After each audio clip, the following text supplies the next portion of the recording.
광주 시내버스 노조가 다시 전면 파업에 나섰습니다. 파업 장기화 우려가 나오는 가운데 광주시는 비상수송 대책을 마련했습니다. 내수 침체가 길어지면서 자영업자들은 끝이 보이지 않는 불황의 터널을 지나고 있습니다. 골목 상권이 벼랑 끝으로 내몰리고 있습니다. 정부가 민생 회복을 위한 2차 추경에 속도를 내고 있습니다.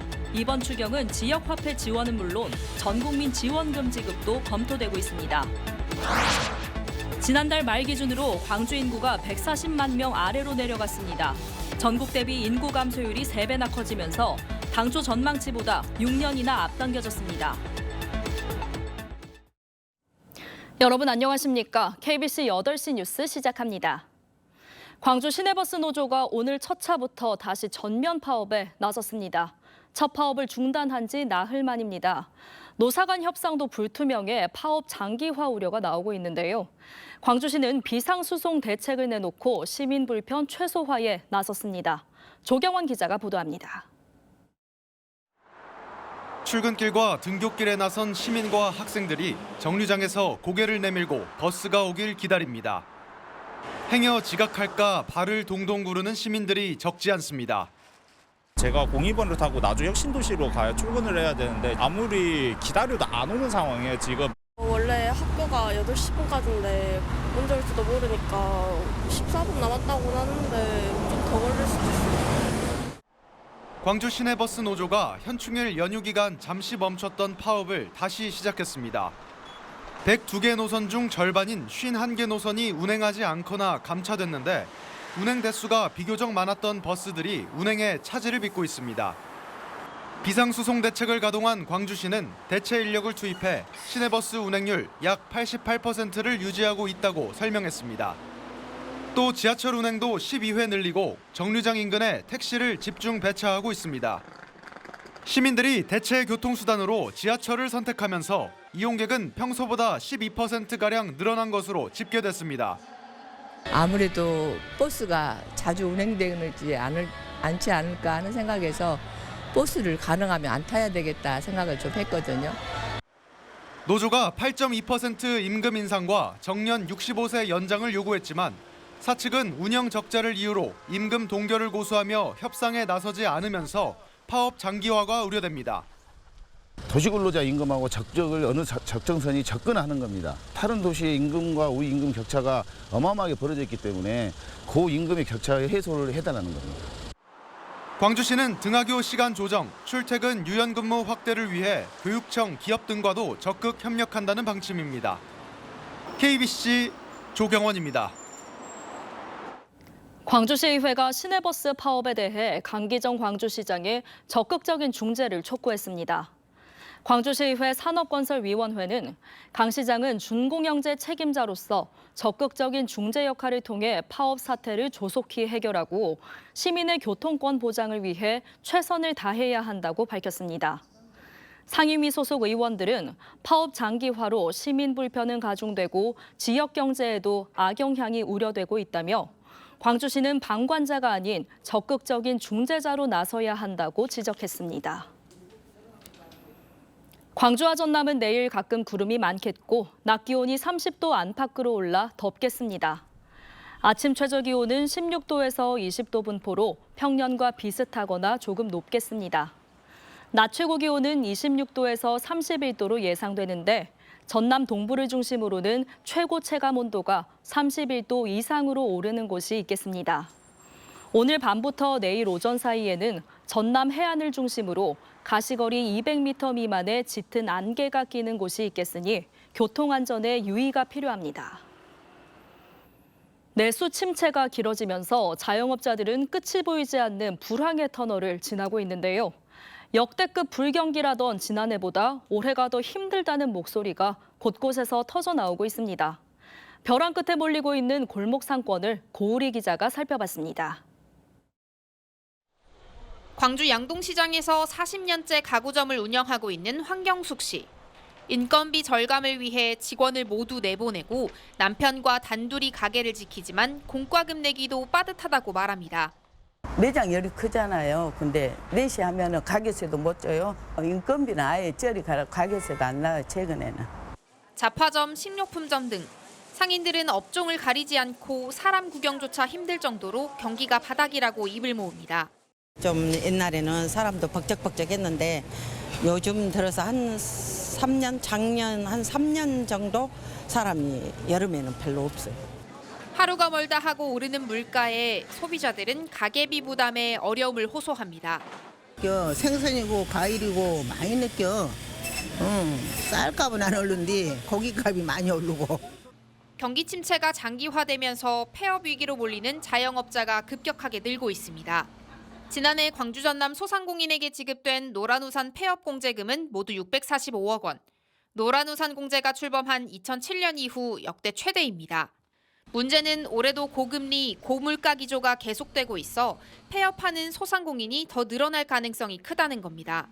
무엇보다 마중물이 좀 필요한 상황이거든요. 그래서 지역화폐라든지 민생지원금이라든지 지금 시급히 빨리 결정을 해서 집행이 되기를 좀 바라고 있습니다. 골목 상권이 벼랑 끝에 몰리면서 지역 경제의 근간이 흔들릴 수 있다는 우려가 나오고 있습니다. KBC 고울입니다. 이처럼 지역의 소상공인들이 어려움을 겪고 있는 가운데 정부가 민생 회복을 위한 2차 추경에 속도를 내고 있는데요. 이번 추경은 지역 화폐 할인액 지원은 물론 코로나19 당시 시행됐던 전국민 지원금 지급도 적극적으로 검토되고 있습니다. 이형길 기자입니다. 정부가 2차 추경 논의에 본격적으로 들어갔습니다. 이재명 대통령은 용산 대통령실에서 2차 비상경제점검 TF회의를 직접 주재하며 추경안 등 경제 활성화 방안을 논의했습니다. 이 대통령은 이번 회의에서 취약계층과 소상공인 지원 우선을 강조하며 추경 핵심 사업을 발굴할 것을 지시했습니다. 여당인 더불어민주당도 지원에 나섰습니다. 민주당 내부에서는 연초 35조 원 추경을 주장해왔는데 1차 추경에서 14조 원이 편성된 만큼 이번에는 20조 원 이상이 될 것이란 관측이 나오고 있습니다. 민주당은 민생경제 회복을 위한 신속한 추경 처리에 집중하고 필요한 예산이 현장에 빠르게 투입될 수 있도록 최선을 다하겠습니다. 이번 추경에는 지역화폐 지원이 주요 예산으로 편성될 전망입니다. 여기에 코로나19 당시 시행됐던 전국민 지원금 정책으로 25만 원 지급안도 유력하게 검토되고 있습니다. 전국민 재난지원금 또는 지역화폐 등을 적극적으로 검토하고 있고 이 추경이 집행되면 경제 성장률 1% 정도는 성장할 것이다. 아직 새 정부 내각 인선이 마무리되지 않았지만 대통령의 추경 의지가 큰 만큼 집행 시기는 여름철을 넘기지 않을 것으로 예상됩니다. 극심한 소비 침체로 얼어붙은 골목 경기에 이번 지역화폐를 중심으로 한 추경이 훈풍을 불러올 수 있을지 기대감이 높아지고 있습니다. KBC 이영길입니다. 광주광역시의 채무 규모가 2조 원을 넘어서 전국 특광역시 중 가장 높은 수준으로 나타났습니다. 광주시의회 2024 회계연도 광주시 세입세출 결산 검토 보고서에 따르면 2025년 본예산 기준 광주시의 지방채 규모는 2조 700억 원으로 집계됐습니다. 2020년 지방채 1조 원을 돌파한 후 5년 만에 2조 원 시대를 맞게 됐으며 광주시의 지난해 채무 비율은 23.1%로 서울 21.5%, 대구 19% 등과 비교해 전국 특광역시 중 가장 높은 수준으로 나타났습니다. 이는 도시철도 2호선 총사업비 증가와 시비 부담 등이 원인으로 지목되고 있습니다.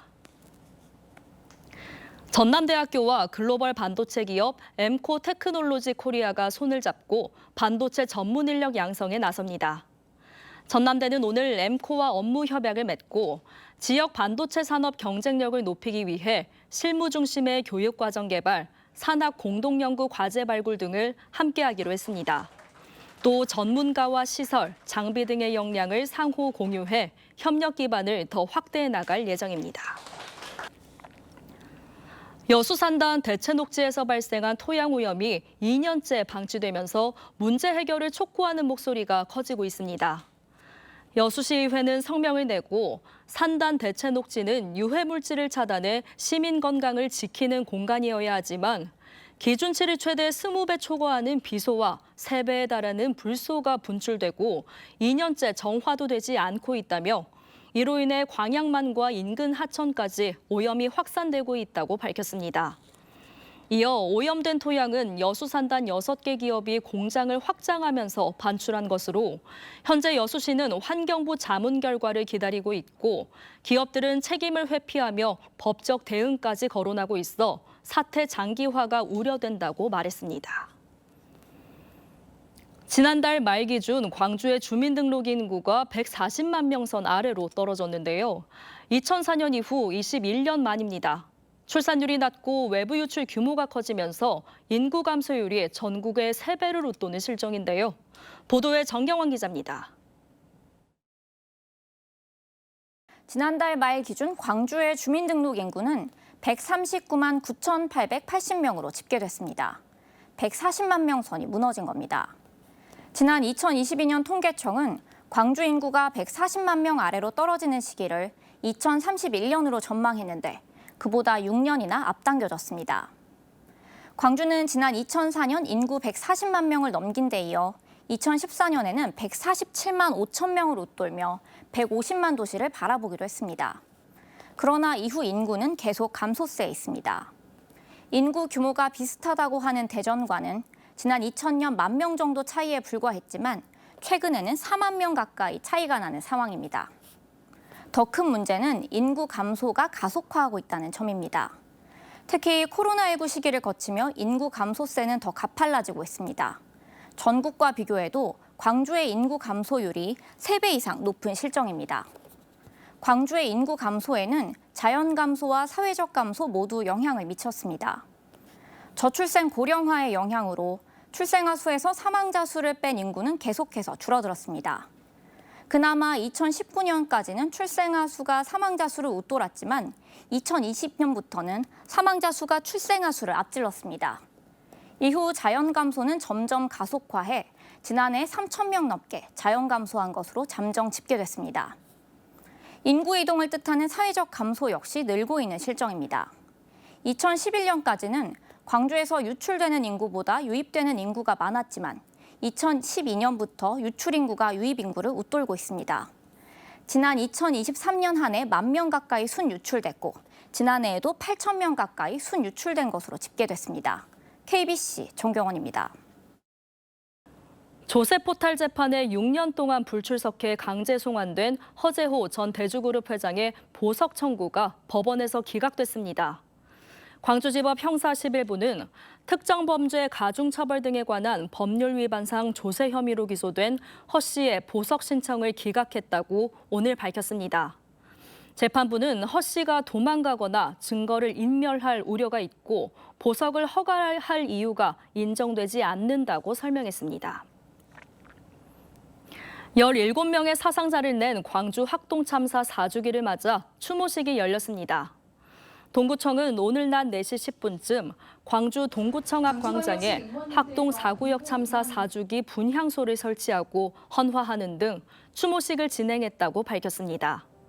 한편 유가족협의회와 광주 7개 야당은 4년이 지났지만 추모 공간 확보와 사고버스 존치 문제, 피해 유가족 후속 지원 등은 해결되지 않았다면서 참사 재발을 막기 위해 생명안전기본법 제정이 필요하다고 강조했습니다. 아내와 두 아들을 차에 태워 바다로 돌진한 40대 가장이 생활고와 임금체불 조사 등으로 신변을 비관해 범행한 것으로 드러났습니다. 광주 북부경찰서에 따르면 구속된 49살 A씨가 건설 작업반장으로 일하며 3천만 원 상당의 임금을 체불한 혐의로 지난 2월 노동청의 조사를 받은 것으로 파악됐습니다. A씨는 자신이 구속되면 가족들이 2억 원 상당의 빚 독촉에 시달리는 등 생활고를 걱정했다고 진술했습니다. 경찰은 A씨에 대해 두 아들에 대한 살인 혐의와 아내에 대한 자살 방조 혐의를 적용해 오는 11일 검찰에 송치할 계획입니다. 강기정 광주시장이 경찰의 공모특혜 의혹 압수수색에 대해 과잉 수사라고 거듭 비판했습니다. 강 시장은 기자간담회에서 법원에서 소송 절차가 진행 중인데 수사하는 것은 과잉 수사라며 압수수색할 때, 인신 구속할 때는 최소한으로 해야 하는 게 원칙이라고 주장했습니다. 이어 기관 대표인 시장으로서 수사 책임자에게 입장을 이야기하는 것은 정당한 것이라며 원색적인 표현은 시민이 아닌 내부적인 자리에서 나온 것이라고 해명했습니다. 본격적인 여름철 집중호우와 태풍에 대비하는 각 지자체들의 사전 활동이 잇따르고 있습니다. 순천시는 도로변 빗물바지 3만 개소와 오수매놀 3천 개소에 대한 전수점검을 실시하고 상습 침수구역 374개소에 위치 표시 스티커를 부착하는 등 사전 점검을 모두 마무리했습니다. 전라남도는 과거 장마 기간 집중호우로 피해가 있거나 토사 유출 위험성이 높은 지역에 사방댐을 설치하기로 하고 오는 8월 29일까지 대상지 신청을 받는다고 밝혔습니다.